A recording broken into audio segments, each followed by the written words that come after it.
Bom dia, pessoal, tudo bem? Quem está falando é o João. Eu estou na equipe de videoaula do Deep Learning, então vou mostrar para vocês agora como que a gente faz para conseguir identificar alguns objetos no ArcPro, beleza?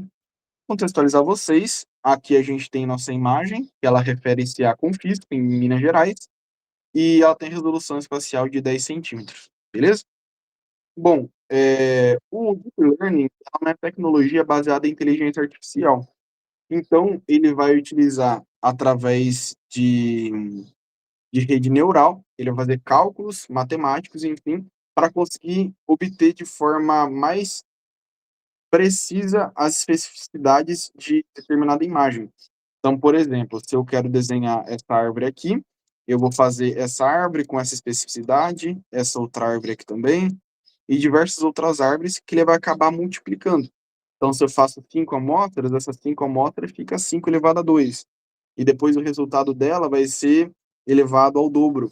Enfim, ele vai fazendo toda uma espécie de rede neural que já foi explicada no seminário e, enfim, também foi trabalhado em aula. Bom, como ele é baseado em inteligência artificial, então ele pode ser utilizado de diversas formas em diversos softwares diferentes. Aqui no ArcPro, para a gente conseguir trabalhar com ele, eu vou mostrar para vocês duas metodologias que a gente consegue utilizar. Hum, A primeira metodologia vai basear em você clicar no seu raster, Imaginary Deep Learning Tools. Aqui você vai conseguir colocar um rótulo, né? Rotular objetos por Deep Learning. Posso colocar OK e já vai abrir para mim essa telinha aqui na direita. Aqui então eu vou conseguir, caramba, aqui basicamente eu já vou ter minha telinha, eu vou conseguir desenhar um quadrado ou enfim algum polígono sobre algo que eu deseja desenhar, né? Algo que eu deseja fazer. Então vou pegar, cliquei no quadradinho aqui, vou desenhar meu telhado. Aqui definir classe eu vou colocar como telhado, vou clicar OK e pronto. Se eu quisesse adicionar outra classe, então eu posso clicar aqui, aqui na setinha da direita, mais, posso colocar, por exemplo, árvore, o valor vai ser 2, clico OK. Na árvore selecionada aqui, por exemplo, eu consigo desenhar as árvores, beleza? Enfim, eles já vão aparecer aqui embaixo de formas diferentes. No meu caso, o meu grupo a gente estava trabalhando com telhados, então eu vou trabalhar somente com telhados aqui.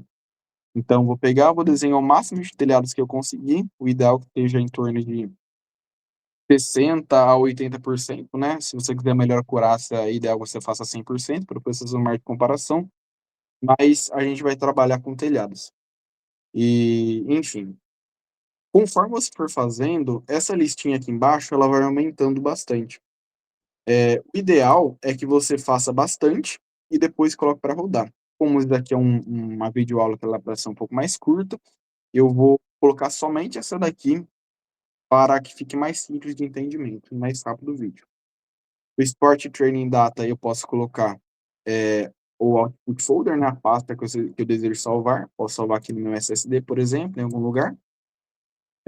O Metadata Format eu vou colocar como RCCN e posso clicar para rodar. Bom, dependendo da sua máquina, ele pode demorar cerca de 30 minutos, ou pode demorar 2 horas, ou também pode demorar dias, mas basicamente essa é a primeira forma que a gente consegue identificar algum objeto por Deep Learning. A segunda forma que a gente consegue identificar algum objeto por Deep Learning foi que o meu grupo utilizou. Então, aqui a gente tem os telhados que nós desenhamos. Esses telhados eles estão em formato shapefile e eles estão salvos na minha máquina. O que acontece? Dentro desse shapefile que nós criamos mesmo, é um shapefile normal, a gente colocou um ID dele, que significa identificação. Essa identificação a gente numerou como número 1, então todos esses quadradinhos, eles estão com o número 1. Todos os quadradinhos estão com o número 1 aqui do lado, beleza?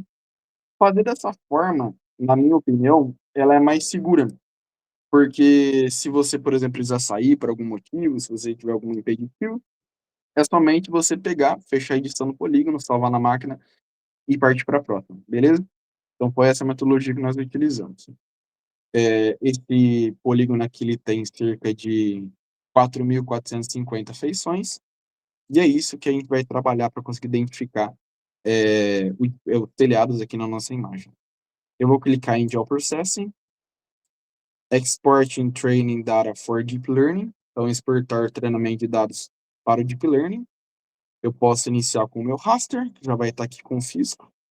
Eu posso colocar a pastinha que eu desejo salvar, então eu posso vir aqui em área de trabalho, por exemplo, colocar como telhados, onde for mais interessante para você. Colocar a classe da feição do raster, então eu posso colocar os telhados, já que esses telhados eles foram desenhados, esses telhados aqui do Shapefile foram desenhados sobre telhados da imagem raster. O class field eu vou colocar como 1. Por que comum? Porque ele vai interpretar que como se esse daqui ele fosse a mesma coisa desse daqui, só que de um ângulo diferente, especificidades diferentes, que é a mesma coisa desse daqui, do outro, né, do outro polígono. Enfim, ele vai interpretar dessa forma. Posso colocar também aqui como RCCN. Enfim, essa vai ser a minha metodologia que eu vou utilizar para fazer o Deep Learning com vocês, modelo de aprendizagem detalhada. Depois de todo esse processo, eu posso clicar Run aqui e ele vai carregar e já vai gerar para mim nessa pastinha que eu coloquei, no Output Folder, ele vai gerar uma pasta que vai estar escrito o modelo, todo o resumo de como foi aprendizado, enfim, já já eu mostro para vocês.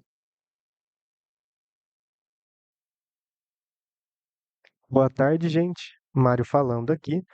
E como vocês puderam ver, o João fazendo o processo de exportação de dados de treinamento Deep Learning, o resultado desse processo vai ser essa pastinha aqui, que vai conter os nossos image chips e metadados. No caso, os image chips são pequenos recortes, os chamados tiles, de uma imagem de satélite maior. Então, eles são usados para treinar modelos de Deep Learning e coleta de amostras. E nessa pastinha aqui a gente tem de dado as nossas amostras. Então temos aqui nas amostras de telhado. Tem bastante amostra que a gente pegou o máximo possível. Então temos duas pastinhas bem cheias. E vamos levar a pastinha para a ferramenta que eu vou mostrar agora. A gente vai pegar pela Imagem Análise Tools, Deep Learning, Train Deep Learning Model. Vamos fazer um modelo do Deep Learning.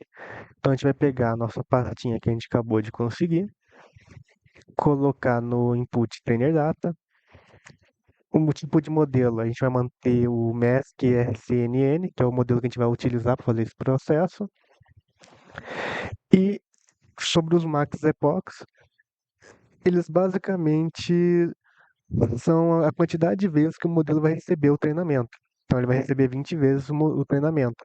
Quanto mais treinamento você colocar, 40, 50, 60, mais precisão você vai conseguir no final. Só que tem alguns problemas. Um é que seu computador tem que ter uma memória muito boa para conseguir fazer todo esse processo sem interrupções.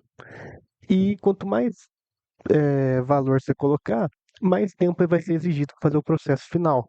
Então você vai ter que deixar horas ou até mesmo dias, dependendo da complexidade do objeto estudado ou do mapa que você possui.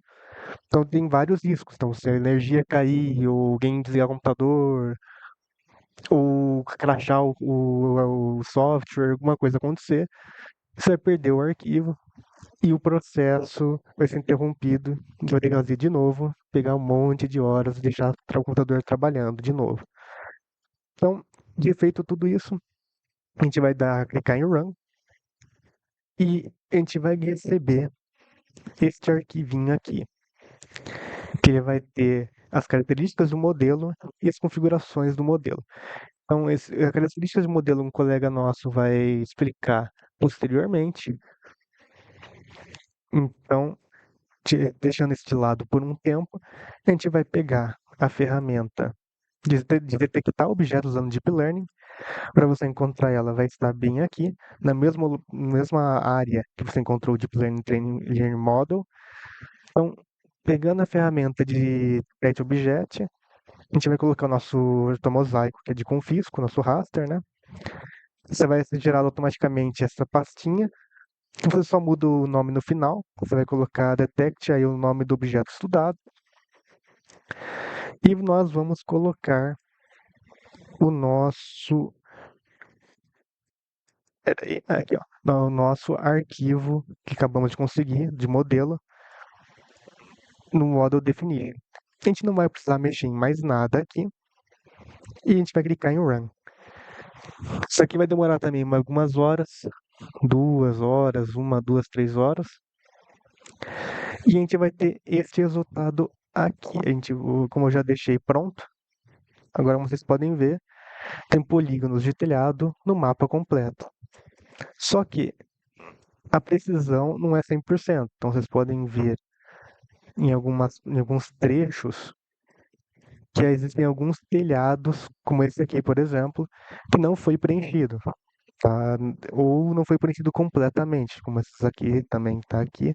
Mas pelo lado bom é que ele não pegou nada errado. Por exemplo, a vegetação não foi circulada, os veículos também não, e estruturas que não são telhados também não foram. Então, em geral, o processo conseguiu pegar a maior parte de amostras e conseguiu fechar o processo de deep learning.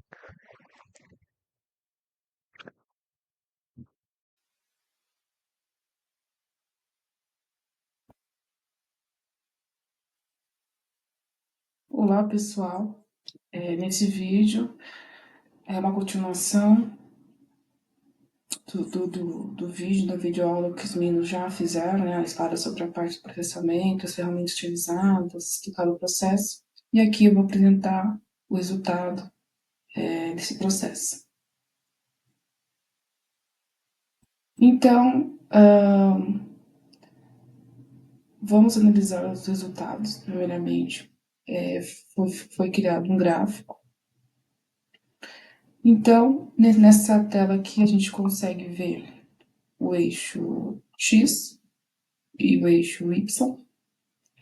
Bom, o eixo Y, ele mostra o valor de loss function, que mede o erro do modelo. Bom, e o eixo Y representa o número de batches processados, ou seja, quantas vezes o modelo atualizou os seus parâmetros durante o aprendizado. Bom, as duas curvas representam, vamos lá, tem essa linha aqui azul e tem essa linha aqui vermelha. E aí, ambas, elas representam uma queda acentuada no início, que mostra que o modelo aprendeu rapidamente, né, os comandos e os padrões básicos que foram dirigidos a ele. E depois o gráfico ele acaba se estabilizando, indicando que o modelo ele atingiu um ponto de equilíbrio entre o aprendizado e a generalização, sem o superajuste. Bom, então isso significa que o algoritmo ele conseguiu aprender bem o que caracteriza o objeto escolhido, os telhados. E aí, depois a gente tem aqui uma imagem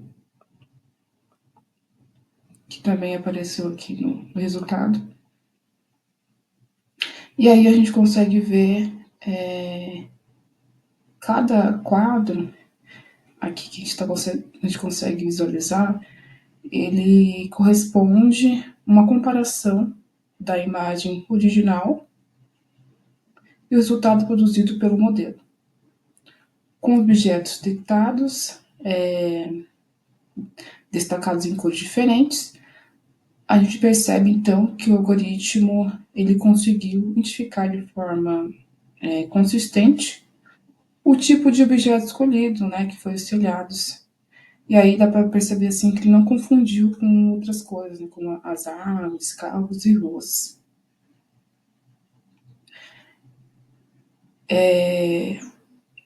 E aí, além disso, tem umas variações, né? Ele não confundiu com variações em relação à sombra, em relação a ângulos e a cores. Então, esses resultados confirmam que o modelo aprendeu os padrões visuais do projeto urbano de interesse, que no caso, né, foi os telhados. Assim, não foi 100%, algumas áreas não foi delimitados corretamente algumas áreas. Acho que na hora foi fazer manualmente, quando a gente foi fazer manualmente os telhados, algumas áreas pequenas ficaram de fora. Ou até mesmo áreas que a gente não deu muita atenção. Mas, enfim, a proposta dessa ferramenta ela foi executada, ele conseguiu os resultados que ele esperava, e aí deu certo. Bom, tchau e até mais. O Deep Learning é uma ferramenta essencial para a detecção de objetos, mas temos pontos importantes a considerar, principalmente em relação à máquina de processamento e ao tipo de objeto analisado. Devido à complexidade de alguns objetos a natureza deles pode ser mais difícil de alcançar 100% de precisão, mas, por outro lado, quando o treinamento utiliza imagens em movimento, em sequência ou com diferentes perspectivas, os resultados tendem a ser mais objetivos e consistentes.